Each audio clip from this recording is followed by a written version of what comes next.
In front of me is OUKITEL RT8 and today I would like to show you how you can operate vibration settings.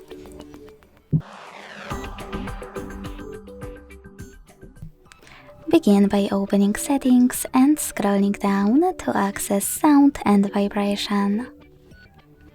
Then scroll down again and tap on vibration and haptics. Following that, tap on this switcher next to use vibration and haptics to switch it on or off.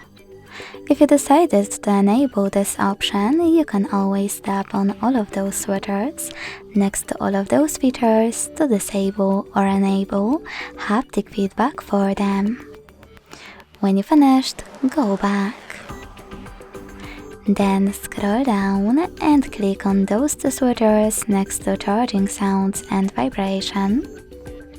And always show icon when in vibrate mode to manage those two options as well.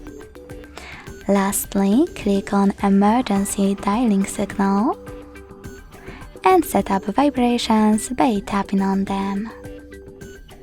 Thanks so much for watching. If you enjoyed this video, leave a like, comment and subscribe.